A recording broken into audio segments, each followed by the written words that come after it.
qui m'a convaincue, c'est un travail global, un travail postural. J'avais déjà l'habitude de travailler le postural dans mes exercices, d'intégrer de l'analytique dans le postural. Et d'où j'ai trouvé l'intérêt et l'indication du Hubert qui est évidente dans cet objectif-là.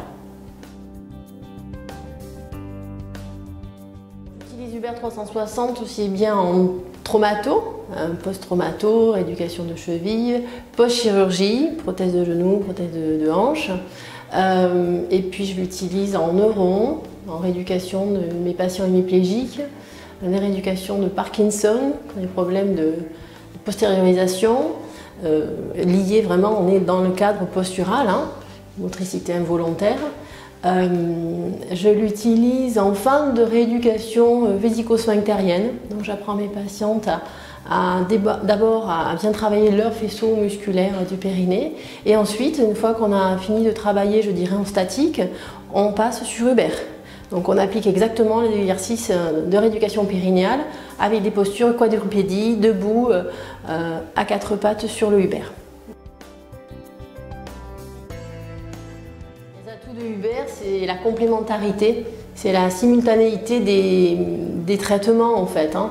Je fais du posturage, je corrige ma posture, en même temps je renforce une chaîne musculaire, je fais de l'équilibre, de la coordination motrice. Je peux cibler un groupe musculaire, mais il ne sera pas tout seul à travailler, loin de là.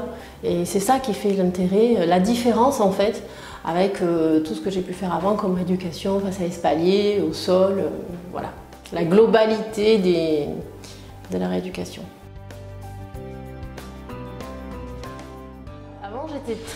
Ça faisait longtemps que je voulais avoir un Hubert, donc j'ai attendu pour l'avoir. Voilà. Mais maintenant je suis très contente parce que je n'abandonne pas mes techniques que j'avais avant. Quand je parle des techniques de rééducation pour le périnée, je parle des techniques de rééducation pour les scolioses, les techniques de clap par exemple, Van-Niederhofer, clap, tout ça. On essaie de travailler dans cet objectif-là, mais en plus on rajoute la composante Hubert. Qui parfois aide le patient à sentir ce qu'il n'arrive pas à sentir en fin de courbe, sur des courbures au niveau vertébral. On le met en posture sur Hubert et il sent nettement mieux ce qu'on lui demande de faire au niveau du travail parce que c'est des contractions rachidiennes qui sont très sensibles. C'est pas une contraction, un mouvement d'amplitude grande, le rachis c'est pas ça du tout. Donc c'est des contractions, c'est du statique et c'est pas évident à sentir. Donc je reprends mes techniques de base initiale que j'adapte sur Hubert. Pareil pour le périnée. Ma fin de rééducation du périnée, je la fais sur Hubert. C'est une continuité, c'est une optimisation des traitements qu'on peut avoir tout un chacun au cabinet. Chacun sa technique, mais adapté sur Hubert pour optimiser les effets, ouais, carrément. Un outil qui nous permet de voir la progression. Et tout est mesuré. On peut aussi mesurer par cardiofréquence-mètre l'activité cardiaque de son patient. Donc on est vraiment sécure sur tous les plans. Des patients hémiplégiques, ils sont sécurisés parce qu'il y a les barrières, parce que je suis derrière eux. Et du coup, ils vont au plus de leurs possibilités. Des choses qu'ils ne font pas dans le courant, dans la vie quotidienne. Et là, ils se sentent sécurisés, donc ils vont à fond dans leur retranchement, dans leurs amplitudes, limitations articulaires ou musculaires ou d'équilibre. On peut travailler en optimal sur Hubert.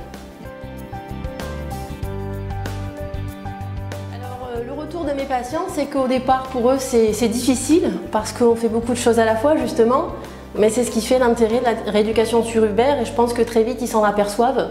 Et j'ai le retour de mes patients et j'ai aussi le retour de l'entourage de mes patients parce que la posture, c'est quelque chose qui n'est pas évident pour soi. Et du coup, quand vous avez le retour de vos proches qui vous disent tu te tiens autrement, tu marches beaucoup mieux, tu es moins essoufflé, voilà. Et du coup, les patients, ils s'en rendent compte par eux-mêmes, ils s'en rendent compte aussi par leur entourage. Et ça, c'est le retour qui me revient en cabinet. Et assez rapidement, on va dire, sur quelques séances, on arrive à avoir des changements assez rapides. Voilà, et c'est tout ce qui fait l'intérêt de Hubert. Développer une activité sport santé. Au départ, on fait découvrir aux patients au travers, soit lors d'un traitement conventionné, parce qu'ils ont une pathologie bien précise, et puis ils s'aperçoivent que par leur épaule ou à cause de leur dos, ils ne peuvent pas reprendre une activité dans une salle de gym, une activité on va dire entre guillemets plus classique, plus conventionnelle. Et du coup, comme ils se sentent super sécurisés et qu'ils ont eu des résultats en traitement avec moi sur Uber, mais ils continuent et ils décident de faire leur séance de sport, leur entretien gymnique, sportif, cardio sur Uber. Alors il y en a qui viennent une fois par semaine, il y en a qui viennent une fois tous les 15 jours, suivant les modes de vie de chacun, suivant les dispos, suivant les... Voilà. Voilà comment on arrive à développer du sport santé sur Uber. Ça a commencé en même temps, voilà, puisque j'ai commencé avec des patientes sur une entorse de genou, sur une entorse de cheville, et puis la patiente m'a dit entorse de cheville, moi je me sens pas encore de reprendre ces sollicitations sur du step, sur une salle de gym classique, donc je vais encore continuer sur Uber. Voilà, on optimise en fait les résultats qu'on a eu à la fin du traitement, conventionné. Tout à fait, je recommande aux confrères, et évidemment, parce qu'on a un travail global, oui, carrément, par rapport à ce que je faisais avant, par rapport à la rééducation plus classique, c'est sûr, c'est beaucoup plus complet.